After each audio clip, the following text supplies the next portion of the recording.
नमस्कार किसान भाइयों, कृषि दर्शन कार्यक्रम में आपका बहुत बहुत स्वागत है। किसान भाइयों, सबसे पहले मैं आपसे एक प्रश्न करना चाहती हूँ कि समाचार का हम सबके जीवन में क्या महत्व है। आप तो क्या, मैं भी यही कहूँगी कि समाचार ही वह माध्यम है जिसके ज़रिए देश दुनिया में क्या हो रहा है इसकी जानकारी हमें मिलती रहती है। ये हमें जहाँ नित्य नए विकास के बारे में जानकारी देता है, तो वहीं प्राकृतिक विनाश की पूर्व सूचना देकर उनसे सचेत रहने के लिए भी आगाह करता है। तो आप भी ये सब मानते हैं ना? जब आप भी ये सब मानते हैं तो भला हम भी कहाँ पीछे रहने वाले हैं। तो आइए आज हम भी अपने कार्यक्रम की शुरुआत करते हैं कृषि समाचार से, यानी कि खबरें खेती की और मंडी भाव से।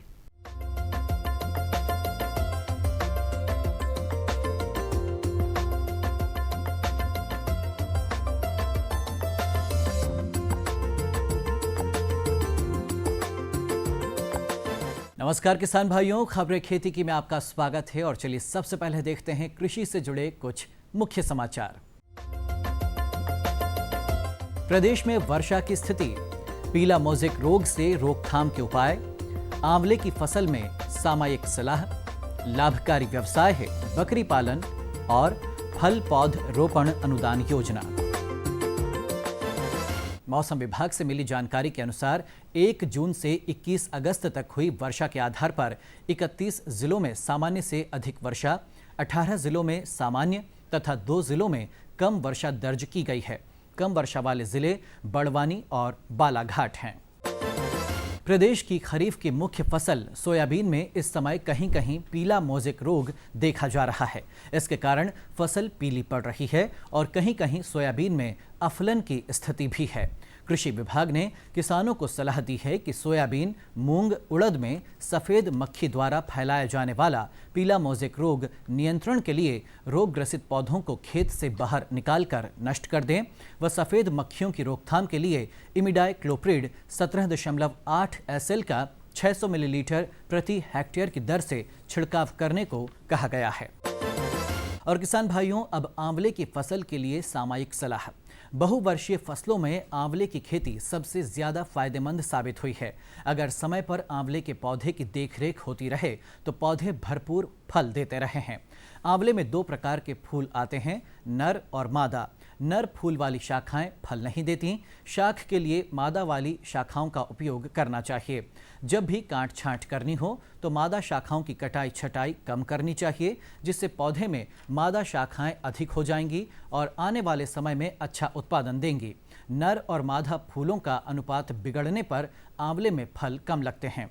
इसके उत्पादन को बढ़ाने के लिए फूल की अवस्था में मधुमक्खी के छत्तों को रखें, जिससे उत्पादन तो बढ़ेगा ही, फूल भी कम गिरेंगे। बकरी पालन एक लाभकारी व्यवसाय है। निर्धन की कामधेनु कही जाने वाली बकरी का अगर व्यवसाय की दृष्टि से पालन किया जाए तो बहुत लाभदायक सिद्ध होता है। बकरी कम लागत में अधिक उत्पादन देती है। बकरियां हर मौसम में आसानी से ढल जाती हैं। साथ ही इनकी उत्पादन क्षमता दूध व मलमूत्र से प्राप्त जैविक खाद अतिरिक्त आय प्रदान करते हैं। बकरियां साधारण घरों में रहकर पल सकती हैं। अन्य पशुओं की अपेक्षा कम बीमार होती हैं। प्रत्येक निर्धन व्यक्ति भी बकरियों को सड़क के किनारे खाली पड़े खेतों में चराकर पाल सकता है। व्यावसायिक दृष्टि से बकरी पालन हेतु कुछ नस्लें ऐसी हैं जिन्हें पालकर अत्यधिक लाभ अर्जित किया जा सकता है, जैसे जमुनापारी, बर्बरी, मारवाड़ी, काश्मीरी, मेवाड़ बकरी, मेहराना नस्ल, सिरोही नस्ल प्रमुख है। फल पौध रोपण अनुदान योजना। इस योजना का मूल उद्देश्य फल रोपण क्षेत्र में वृद्धि करना है। जो कृषक ऋण नहीं लेना चाहते उन्हें इस योजना के अंतर्गत आम, संतरा, नींबू, आंवला, अमरूद एवं अनार का बागीचा लगाने के लिए नाबार्ड द्वारा प्रति हेक्टेयर निर्धारित लागत मूल्य का 25% अनुदान दिया जाता है। अंगूर, केला एवं पपीता के पौध रोपण पर अनुदान केवल बैंक ऋण पर ही देय होगा। साथ ही पात्र किसानों को 2 दिवसीय प्रशिक्षण भी दिया जाता है। और अधिक जानकारी के लिए आप अपने क्षेत्र के उद्यान विस्तार अधिकारी से संपर्क कर सकते हैं। तो किसान भाइयों, खबरें खेती की में आज बस इतना ही। मुझे दीजिए इजाजत और आगे आप देखिए मंडी भाव। नमस्कार।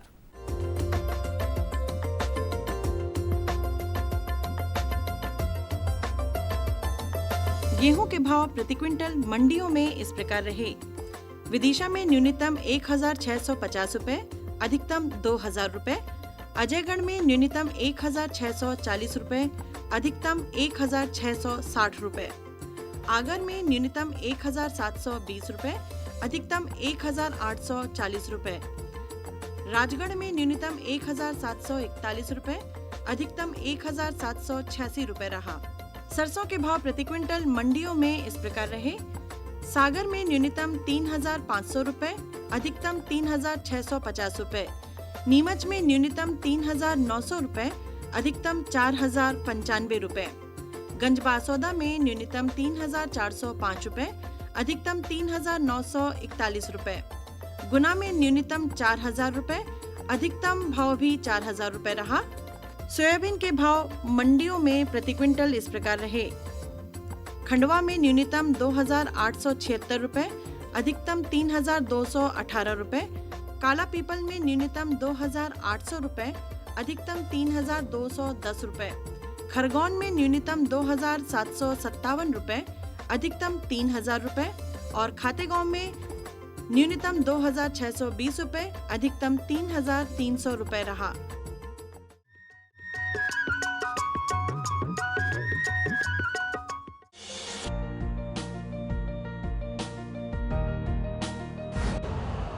यूरिया का स्वदेशी उत्पादन 70 लाख टन बढ़ाने के लिए 6 उर्वरक संयंत्रों का उद्धार किया जा रहा है।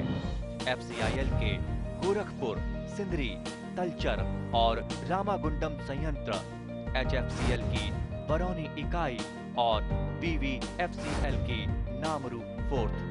सोने पर सुहागा ये है कि देश में अब बनेगा सिर्फ नीम लेपित यूरिया, क्योंकि इससे होगा किसानों का फायदा ही फायदा।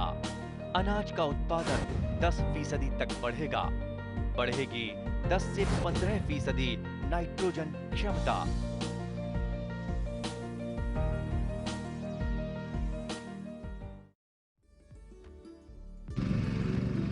नई तकनीक सभी को अच्छी लगती है। मैंने भी अपने खेत की तैयारी, बुआई, जुताई, गहाई वगैरह के लिए छोटी मशीनें अपनी जरूरत के हिसाब से खरीदी। मैंने अपने खेतों में मशीन का प्रयोग किया तो काम जल्दी और आसान हो गया। खेती में मशीनों के इस्तेमाल के बाद मुझे मिली भरपूर पैदावार और ज्यादा मुनाफा। छोटी मशीनें तो हमारी अपनी अपनी हैं, लेकिन बड़ी मशीनें हमने समूह बनाकर खरीदी। किसान भाइयों और बहनों, आप भी उन्नत मशीनों और उपकरणों की खरीद पर वित्तीय सहायता का लाभ उठाएं, अपनी आमदनी बढ़ाएं और खुशहाली पाएं।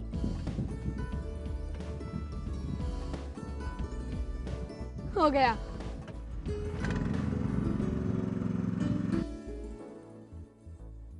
मैंने सोच लिया है, मैं तुझे कृषि का इंजीनियर ही बनाऊंगा।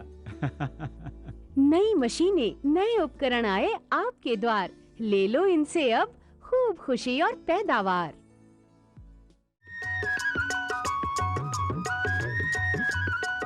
देखा किसान भाइयों, जैसा कि मैंने कहा ही था कि समाचार हमारे जीवन को एक नई दिशा प्रदान करते हैं। चलिए किसान भाइयों, अब जैसा कि हम सभी जानते हैं कि बरसात का मौसम चल रहा है और इस मौसम में जितनी देखभाल की ज़रूरत हमारी फसलों को होती है, उतनी ही ज़रूरत हमारे पशुओं को भी होती है। जी हाँ, वर्षा ऋतु में पशुओं की देखभाल कैसे करें, इसी विषय पर जानकारी देने के लिए हमारे स्टूडियो में हमने आमंत्रित किया है डॉक्टर PK शर्मा जी को। डॉक्टर शर्मा नमस्कार, आपका बहुत बहुत स्वागत है हमारे स्टूडियो में। डॉक्टर शर्मा, सबसे पहले हमें ये बताइए कि वर्षा ऋतु में पशुओं की देखभाल कैसे की जाए। सबसे पहले मैं पशुपालकों को यही सलाह देना चाहूँगा कि वर्षा ऋतु में जहाँ तक हो सके उसको साफ सुथरा पानी पिलाएं, ताज़ा पानी पिलाएं। और दिन में मैं समझता हूँ कि जब पानी हम घर में पिलाएंगे और यदि हमारे पास सूखा स्थान नहीं है गौशाला कि हमें साफ सफाई करना है, तो पशु को यदि छोड़ना भी है तो हम ऐसे नदी नालों के पास में हमारे पशु को हरगिज ना जाने दें। जी, तो किसान भाइयों, जैसे कि हम सभी जानते हैं कि दूषित पानी पीने से हम इंसान भी बीमार हो जाते हैं, वहीं पशु भी इससे अछूते नहीं हैं। जी हाँ, पशुओं को भी साफ स्वच्छ पानी पिलाया जाना चाहिए ताकि वो बीमारियों से बचे रह सकें।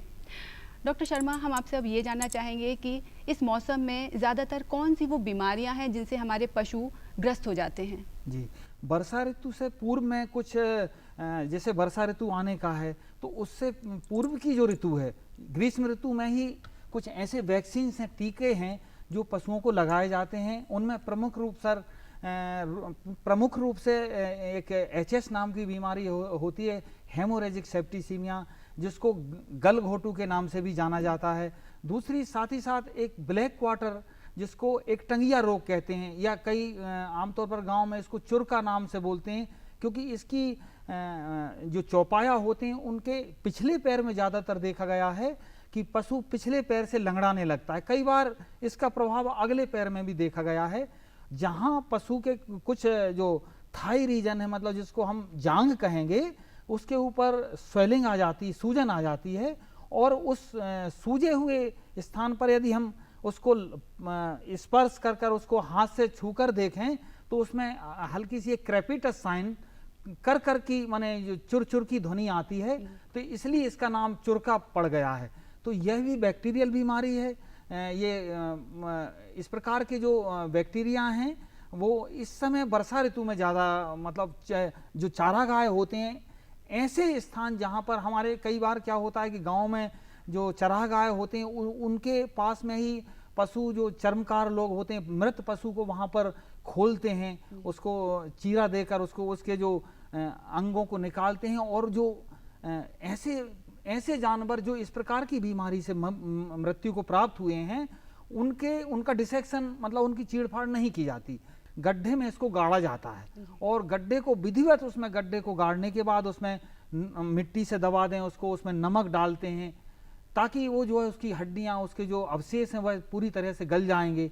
किसान भाइयों को आप बतलाइए कि वो टीके कौन कौन से हैं जिनके माध्यम से, टीकाकरण के माध्यम से अगर हम अपने पशुओं को वो टीके लगवा दें तो हमारे पशु उन बीमारियों से बच सकते हैं। जी, ये जैसे गलघोटू या घटरूंधा की जो हमने बात कही, इसका भी टीका लगता है, और ये ब्लैक क्वार्टर जो एक टंगिया रोग है, चुरका, इसका भी इसी ऋतु में, सीजन में, ये दोनों टीके इसी ऋतु में लगाए जाते हैं। और साथ ही साथ एक बीमारी और है जिसको फुट एंड माउथ डिजीज, खुरपका मुंहपका रोग, कई लोग इसको जो है अपने रोगा के नाम से भी बोलते हैं। तो इन तमाम 2-3 जो बीमारियां हैं, इनके रोग प्रतिबंधात्मक टीके वर्षा ऋतु से पहले लगते हैं। तो ये घटसर्प नाम की बीमारी है, इसका जो पीरियड है, ये जैसे इसके 3 भागों में इसको बांटा गया है, प्रथम चरण, मध्य चरण और अंत चरण। प्रथम चरण 4 घंटे का रहेगा।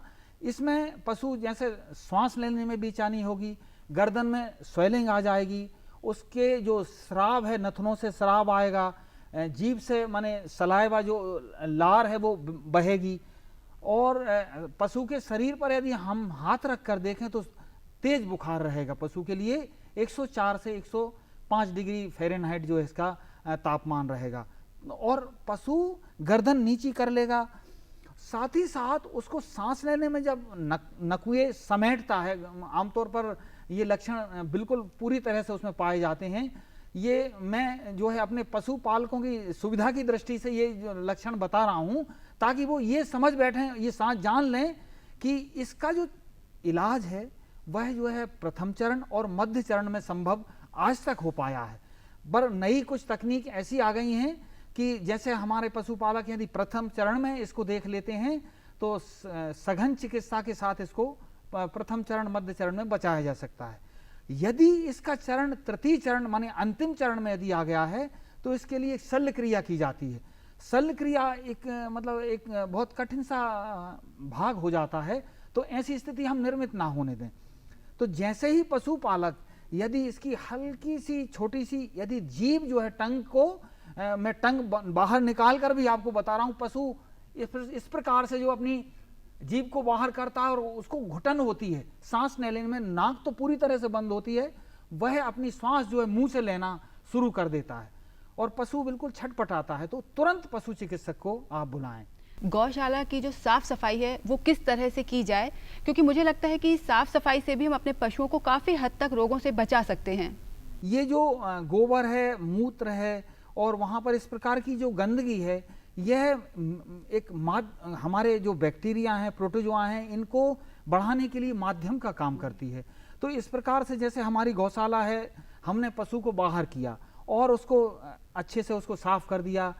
जैसे गौशाला सूखी रखने के लिए कई बार क्या होता है, आपके पास जो कंडे हैं, आपने ठंड से बचने के लिए जो कई किसान भाई जो अच्छे पशुपालक हैं, जो अनुभवी पशुपालक हैं, वो ठंड से बचाने के लिए धूने लगा देते हैं, आग जला लेते हैं, कंडे जला लेते हैं।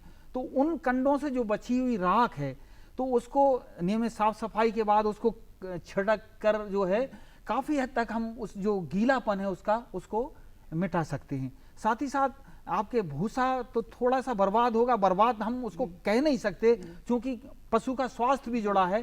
तो आप हल्का सा सूखा भूसा लेकर जो बचा हुआ भूसा है उसको भी आप स्प्रिंकल जो है छिटकमा पद्धति से उसको आप बिछा सकते हैं, ताकि पशु जब बैठेगा तो उसको आरामदेह रहेगा। जी डॉक्टर शर्मा, आपका बहुत बहुत धन्यवाद कि आप हमारे स्टूडियो में आए और इतनी उपयोगी जानकारी आपने हमारे किसान भाइयों को दी। आपका बहुत बहुत धन्यवाद। नमस्कार। ये बदलाव क्या है भैया? ये बड़े काम की चीज है। इंसान की सोच में अगर बदलाव आ जाए तो सब कुछ मुमकिन है, सब कुछ संभव है। अब ये बदलाव फिर आ रहा है। हर सूरत की मुस्कान में वो आपको दिखाई देगा। तो चलिए एक नई शुरुआत करते हैं, कुछ बदलाव करते हैं। दूरदर्शन किसान, एक नया चैनल जहां बातें होंगी बदलाव की और आपके कल की बेहतर शुरुआत की। छेड़ो बातें बदलाव की। बात गांव की, बात किसान की, जानकारी नई तकनीक की, मुलाकात सफल व्यक्तियों से, साथ में मनोरंजन और भी बहुत कुछ। ये सब मिलेगा आपके अपने कार्यक्रम गांव इंडिया में। तो देखना ना भूलें, सोमवार और मंगलवार सुबह 7:30 बजे।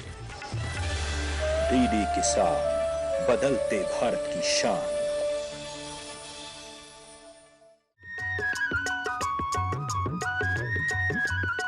आइए अब इसी क्रम में चर्चा करते हैं धान की खेती की।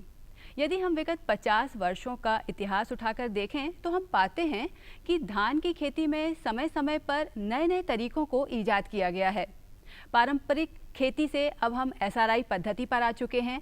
SRI पद्धति से धान की खेती करने का एक ही मतलब है, कम जगह कम लागत में ज़्यादा उत्पादन।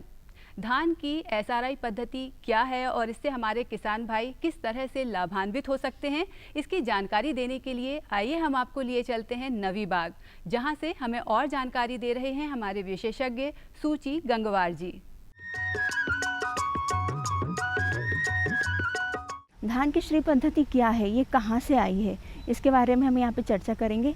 धान की श्री विधि सर्वप्रथम 1983 में मेडागास्कर में विकसित की गई थी और यहाँ पे भारत में ये सबसे पहले आंध्र प्रदेश में 2003 में अपनाई गई थी। फिर आंध्र प्रदेश से ये भारत के विभिन्न राज्यों में फैलाई गई है और इस पर तब से लेके आज तक कई अनुसंधान कार्य किए जा रहे हैं। और धान की श्री पद्धति में ये पाया गया है कि साधारणतः ये अवधारणा है कि धान की पद्धति धान के लिए बहुत ही ज़्यादा पानी की ज़रूरत पड़ती है, इसको अधिक पानी में ही इसकी उपज प्राप्त की जा सकती है। जबकि सच्चाई ये है कि धान एक जीवित जलीय पौधा ज़रूर है, परंतु ये बिल्कुल एक जीवित पानी की आवश्यकता ज़रूर होती है, परंतु ये एक जलीय पौधा नहीं है। धान पानी के अंदर अपने जड़ों को विकसित करने के लिए एक वायु कोश का निर्माण करने के लिए अत्यधिक मात्रा में ऊर्जा की ज़रूरत पड़ती है, इसलिए धान की श्री जो पद्धति है अत्यधिक विकसित की गई है। धान की श्री पद्धति में अत्यधिक पानी की आवश्यकता नहीं होती है, सिर्फ इसकी वानस्पतिक वृद्धि के लिए इसमें मिट्टी में नमी की मात्रा को बनाए रखना बहुत ही ज़रूरी है। इस विधि में पानी की तो बचत होती है, एक अनुसंधान के अनुसार 30 से 50% की हम सिंचाई जल की आवश्यकता को इसमें आवश्यक जल को आवश्यक जल की बचत कर सकते हैं। इसके अनुसार हम आवश्यक उर्वरकों और कीटनाशकों पर होने वाले खर्चे को भी कम कर सकते हैं, जिससे कि पर्यावरण को प्रदूषण से रोका जा सकता है। हम ये भी जानते हैं कि धान एक ऐसी फसल है जो सर्वाधिक मात्रा में मीथेन गैस का उत्सर्जन करती है। क्यों? क्योंकि पानी भरे रहने के कारण इसमें मीथेन गैस का उत्सर्जन सबसे ज़्यादा होता है, जो कि हमारे वायुमंडल को प्रदूषित करता है। SRI पद्धति ऐसी है कि जिसमें नाइट्रस ऑक्साइड और मीथेन गैस का उत्सर्जन कम होता है। क्यों? क्योंकि इसमें पानी भराव की स्थिति नहीं हो पाती और हमारा वातावरण प्रदूषित नहीं हो पाता है। दूसरा, हम जो भी उर्वरक फर्टिलाइज़र देते हैं, खासतौर से नाइट्रोजन फर्टिलाइज़र, उसका लीचिंग के द्वारा बहकर नष्ट नहीं हो पाता है और जो भी हम SRI में जो भी हम फर्टिलाइज़र देते हैं वो पूरा पौधे उसको ग्रहण कर लेते हैं और उसकी वृद्धि अच्छे से होती है। अब SRI पद्धति की अगर हम बात करें तो SRI पद्धति में जो है 2 किलोग्राम सीड प्रति एकड़ के हिसाब से आवश्यकता होती है, जबकि हम अगर कन्वेंशनल मेथड की बात करें, पारंपरिक विधि की बात करें, तो 25 से 30 किलोग्राम धान की सीड की प्रति एकड़ की ज़रूरत होती है। इसके लिए हमको 25 से 25 सेंटीमीटर कतार से कतार या पौधे से पौधे की दूरी, या 30 सेंटीमीटर कतार से कतार या पौधे से पौधे की दूरी रखते हैं।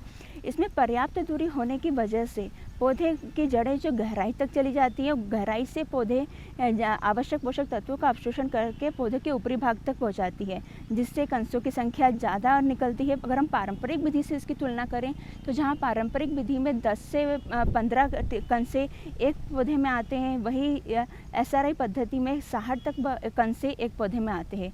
ज़्यादा कंसे अगर होंगे तो उसमें बालियों की संख्या ज़्यादा होगी, बालियों की संख्या ज़्यादा होगी तो उसमें दानों की संख्या ज़्यादा होगी, पौधों की ऊंचाई ज़्यादा रहती है, आकार वजन बढ़ता है दानों का, चमक बढ़ती है दानों की उसको, और इससे उपज ज़्यादा प्राप्त होती है और उसमें भूसे की हमें ज़्यादा प्राप्ति हो जाती है। इसके अनुसार और इसके पश्चात ज़्यादा जगह होने के कारण जो है पौधे मिट्टी में जो है आपकी वायु का आवागमन अच्छे से होता है। आवागमन अच्छे होने से कारण सूक्ष्म जीवों की क्रियाशीलता उसमें बढ़ जाती है, एक्टिविटी बढ़ जाती है, जो कि हमारी पौधों को प्रत्यक्ष रूप से लाभ पहुंचाती है। अगर हम श्री विधि के लाभ की बात करें तो हमें उपज और भूसे की तो अच्छी प्राप्ति होती है, साथ ही कम सिंचाई जल में हम इसमें अधिक उत्पादन प्राप्त कर सकते हैं। दूसरा, हमें जो पौधे हवा द्वारा लॉजिंग हो जाती है, पौधे आड़ तिरछे हो जाते हैं, उसकी समस्या कम हो जाती है। दूसरा, पर्यावरण को प्रदूषण होने से हम बचा सकते हैं। SRI पद्धति में आप यहाँ पे हम देख रहे हैं कि हमने यहाँ पे कृषि अनुसंधान में यह जो SRI पद्धति पे विगत लगत 3 वर्षों से इस पे अनुसंधान कार्य हो रहा है और इसमें हमने ये परिणाम निकाला है कि हमारी SRI पद्धति पारंपरिक विधि की तुलना में सर्वश्रेष्ठ उपज दे रही है। यहाँ पे आप देख सकते हैं कि यहाँ पे हमने मल्च में भी लगा रखा, ड्रिप इरिगेशन और मल्च में भी SRI पद्धति को लगा रखा है और आप दूरी भी देख सकते हैं। यहाँ पे हमने, अगर आप पीछे देख सकते हैं तो हमने पोर्टेबल स्प्रिंकलर के साथ उसको SRI पद्धति को अपनाया है और तीसरे प्लाट में हम लोगों ने रेन होस से उसको SRI पद्धति को अपनाया है। जो भी किसान भाई के मन में अगर कोई भी अवधारणा हो SRI पद्धति के लिए तो हमारे कृषि अभियांत्रिक संस्थान में आकर इसको देख सकते हैं, इसका डेमोन्स्ट्रेशन देख सकते हैं और जिनके मन में जो भी दुविधा हो वो यहाँ पे प्रत्यक्ष रूप में आकर हम लोगों से जानकारी प्राप्त कर सकते हैं और ईमेल के थ्रू भी हमसे कांटेक्ट कर सकते हैं। हमारा ईमेल है ciae.nic.in और हमारा फ़ोन नंबर है 07551158 पे कांटेक्ट करके जो भी उनके मन में दुविधा हो उसके बारे में हमसे चर्चा कर सकते हैं। यही SRI पद्धति हम रबी में गेहूं में करते हैं और उससे अधिक उपज हम लोग प्राप्त कर रहे हैं।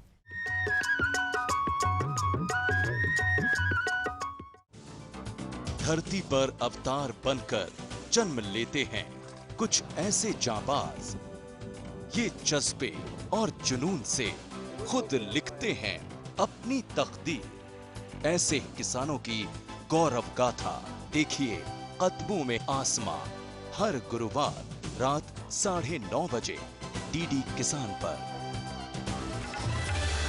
DD किसान, बदलते भारत की शान। घर की चौखट से निकलकर जब भी कुछ अलग करने की ठानी, जज्बे और समझ से बदली खुद अपनी कहानी।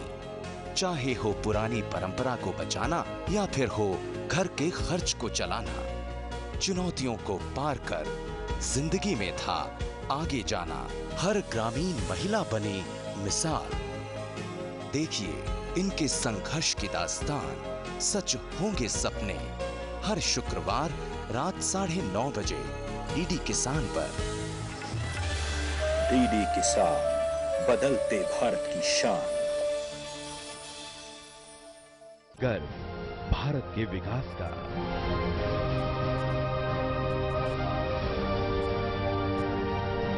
गौरव प्रगति के विश्वास का। चेहरा भारतीय किसान का। परचम भारत की शान का। डीडी किसान, बदलते भारत की शान।